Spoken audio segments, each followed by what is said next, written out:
Listen, you know what I think makes Boosie what we miss about Boosie? He is the living embodiment of the black internal class conflict. And I know that might seem strange, but nobody articulates and embodies the classism within the black community. You would think it'd be some sophisticated, tea sipping, degreed, proper Negro, but Boosie is the living embodiment of black classism. So I that's why I've mean, I always watched mean, him. I don't know anything about this person, and what I did get introduced to was after I had watched that Math Hoffa clip with him, where Boosie was clearly the far more intelligent and politically astute. uh, I said, jokingly, I mean, I was serious. That was it for me. I have unsubscribed, unfortunately, from the Math Hoffa, but I was like, I gotta go. But I said hashtag Team Boosie, just like in the context of that exchange. And it did not, I got a response, not quite like the Bayhive, but there was a strong response of folks saying, nah, Boosie's a problem. And I was like, look, honestly, I Yes. don't even know. I've literally, beyond that interview, I literally have not heard one single word or watched one single thing from this man. So this was all I've ever heard. I was You ain't introduced missing to some nothing. things. I retracted my Team Head, Boosie. shoulders, knees, toes. Wipe me down. Huh? I Really? missed all of that. Jared? I'm serious. You I talk hip promise you. hop? Head? No, but You never been wiped down? Pause. What? Where you hey, been at, listen, man? listen. Boosie been Boosie You been really Boosie switched been up. he been degenerate his whole career, so you ain't missed nothing. Trust me. Listen to if you follow Boosie, because I have followed Boosie because he is curious. He's a curiosity because dude, He got an FTP uh, track. Wow. like you said, he has a song from the bottom that he started from the bottom and how he came up and he started from nothing and made something out of himself. And on social media, he flaunts his wealth. He flaunts his clothes, his house, his mansions and things. But he had made statements because you heard about it because he supported Black Lives Matter. He went in on Kanye when Kanye said white lives matter. He went in, you saw him go in on Math Hoffa. And when Math Hoffa said slavery was a choice and was jeffing with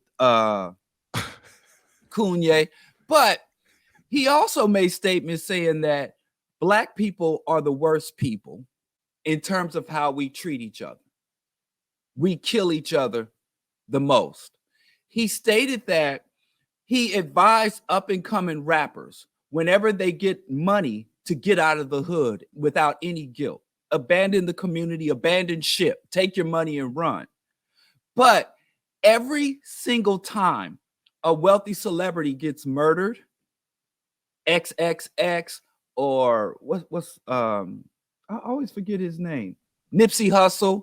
Mm-hmm. Whenever they are harmed, he always speaks out strongly about the hate in the community, the jealousy, how we jealous and hatreds, and when you come up, everybody hate on you. The black masses are are at the same time he sympathizes with the plight of the black masses in terms of Black Lives Matter and our struggles.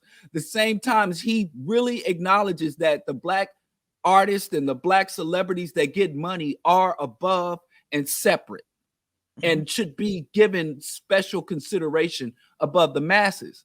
And so when a celebrity goes down, he's always speaking about, see how the hood hates you, your street hates you. When young Dolph got shot up, he's very outspoken. But on the flip of that, there's this other rapper named Murder on My Mind, YNW Melly, who murdered two of his friends. He went to the courtroom to support YNW because he's a rich murderer. He's spoken out aggressively against Gunna and in support of YSL and their RICO case. So whenever a rich rapper kills somebody or a rich rapper catches a case, he comes out in full support. Like, man, freed my dude. And when Gunna snitched, he was outraged about snitching. But when the elites inflict violence on somebody who's a member of the black masses, he's sympathetic. He's all no allegedly. snitch. Thank you, Allegedly. Comrade P. All of this is allegedly. Yeah, he's focused on himself though, for real, because he got some gun charges himself. And well, that's the other thing. On the record, Webby is a better rapper on the record. But Boosie was selling out Baton Rouge, and he was selling a whole bunch of shit out before people even know him. He came to Charleston, sell out all type of shit. So he's the semblance of independence. So the people love him for that. And obviously he got class contradictions, and he's not Killer Mike, who thinks he's a proletariat rapper right now. So, but he's still from the masses. Aside from having he don't some identify money with the masses and some jewelry, class is not just money. You know, he's rich, but he's still low class in terms of as the rest of us understand class to be. Just very quickly on the issue of independence, just as an exercise I even do with my students in my hip hop classes, just a quick basic exercise. So this is according to his Wikipedia page, and then right over here, Atlantic. So that's UMG, that's Universal Music Group. So I'm always curious what the claims around independence are, but so I just leave it there. But so this is all news to me, fascinating. But in that one clip, when he calls out Kanye for abandoning the people, and then Math Hoffa's response was, "Come on, bruh. He once said George Bush don't like black people." And my first reaction, I was like, we got to go back 20 years to find a positive statement from somebody who's been in the public eye, on top of the public eye for all this time. But then Boosie doubled back and just to say, nah, man, this is wrong. And then, to say slavery is a choice is wrong. And then Math doubled down on that, tapped in his buddy, his Source magazine buddy, was like, and I was sitting there like, at first I'm thinking Math is playing, was Kalanji says Cracker's advocate. But no, but I was like, he's doing his journalistic thing. He's trying to be, but no, he's trying to get up there. He was trying not to offend Kanye. That's what it really looked like. Like, listen, we got to call him Remedial Math Hoffa.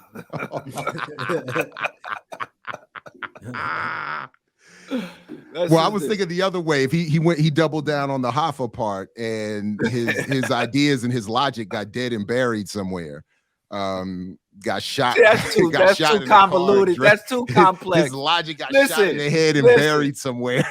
Leave the name calling to me, man. Leave the tear downs to me.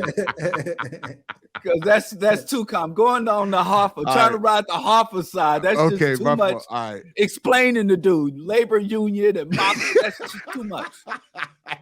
Everybody knows remedial math. Half of us been through it. So just remedial Math Hoffa. I had to go to summer school. I had to go to summer school for math. Right. So I can't even Most front. of us, when you say, right, that hits a nerve when you call that man remedial math. Drag you right back to your childhood. Exactly. Like, man, fuck him. What? He's what? Yeah, I don't like him either. Don't even know what he did. Right. Summer school. So fuck remedial Math Hoffa. Woo!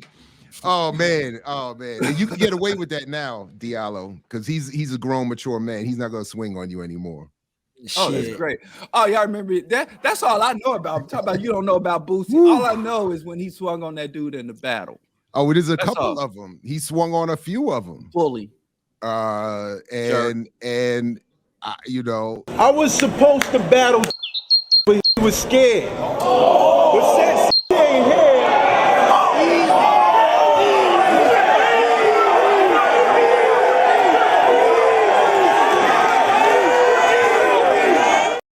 that's the math I remember, because that was the first, like shortly after that was the whole, the turn your hat around so you can get close without making contact, and dude bumped him. Mop! And Math looked like he had $150 on the side of his face. Oh wow. That's what it looked like. I don't know if he ever got. I don't know. He's clean now. He's clean now. And that's why he's cooning. That's why he's cooning. Yeah, well, unfortunately, we He on the coon train, Ew, trying to get some of that Kanye money. that Vlad money. Yes, so he want to get up there. That Joe Budden money. That Joe Budden money. He is like him and academics been trying to get that, the Joe Budden blueprint. Right. So yeah. Yo, get that out Joe my face, Rogan son. Money. Well, everybody wishes they could get the Joe Rogan He money. trying to get up there with Joe Budden, being racist, being anti-black, being reactionary, being an ultra conservative. Elon Musk will call him up and feature him and start retweeting him. That's the pipeline, the right-wing reactionary grifter pipeline. That's what he's trying to get into. So one of these white billionaire fascists will get wind. It's like, hey, we got another colored guy. He trying to get the black that capitalist fantasy. Candace Owens money. Yes, build yourself up to get bought out. That's the whole black capitalist fantasy. Thank you. Speaking of black capitalist fantasies. Yeah. Speaking of Grand Rising, Soul Family, Boosie is our bourgeois of or characteristic of the middle class, typically with reference to its perceived materialist values or conventional attitudes. Well, that's what we want here. We valorize super chats, pay to play. That's how we. So thank you very much. Listen. Yeah. Boosie resonates with the black masses. At the same time, he demonstrates contempt for the well-being of the black masses and venerates the black elites. And like I said, he does it with such that Southern drawl, with that down to earth.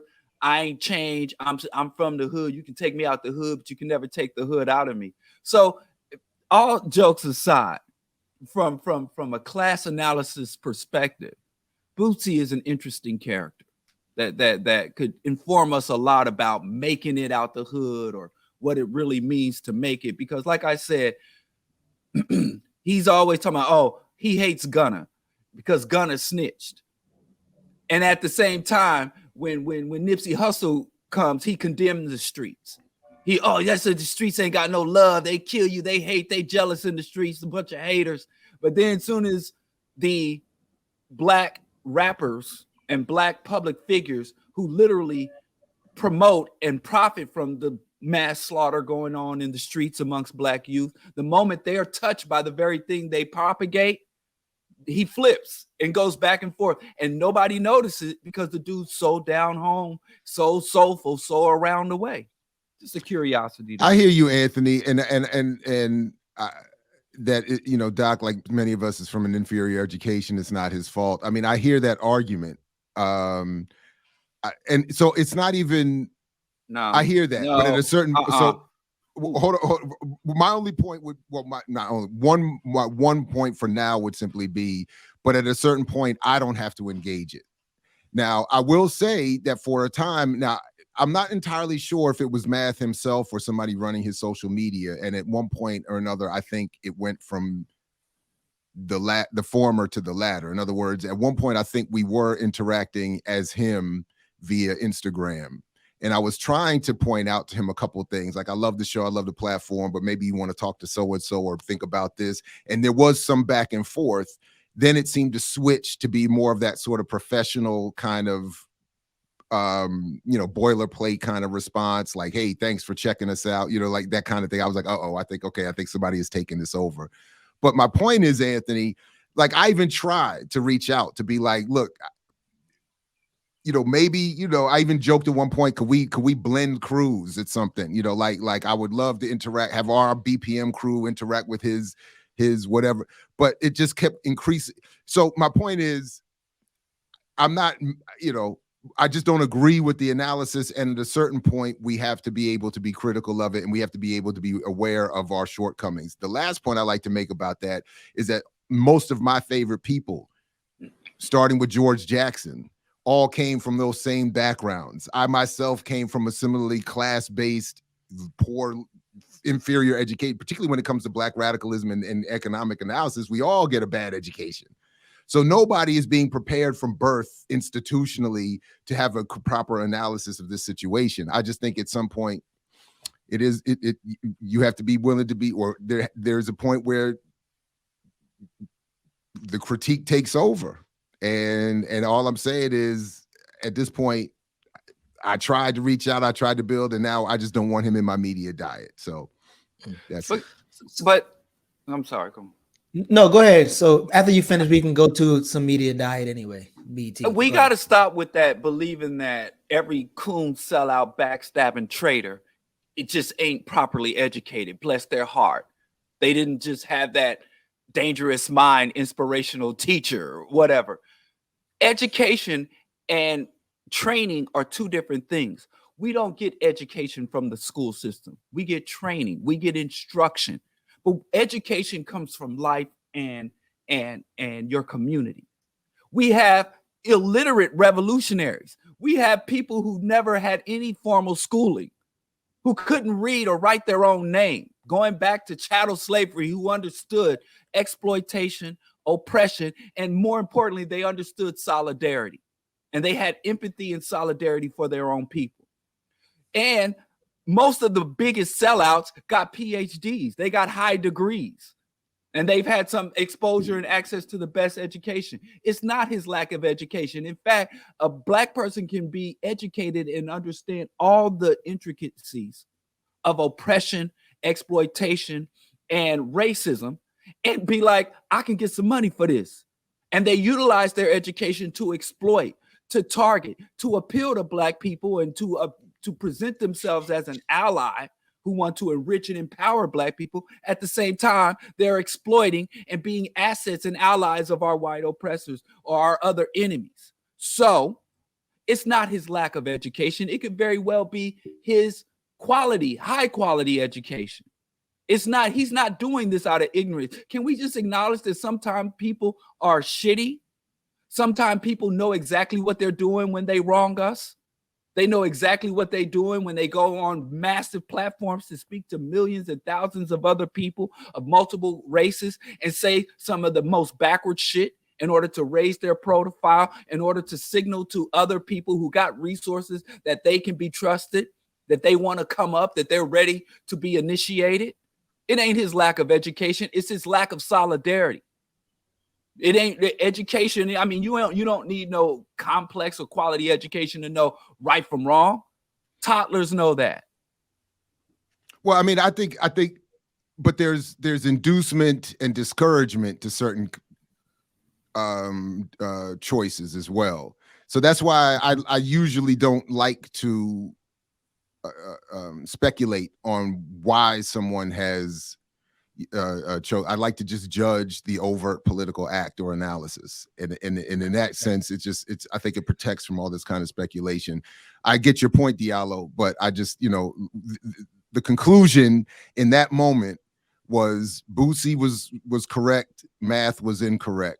How they got there, why they got there, what's beyond that, I can't speculate. And although I am happy to be checked in terms of my the Team Boosie joke, I get it. I respectfully understand why people would be like, look, this dude is a problem. You can't just be co-signing this dude blanketly, blindly, just because he was right in this one instance.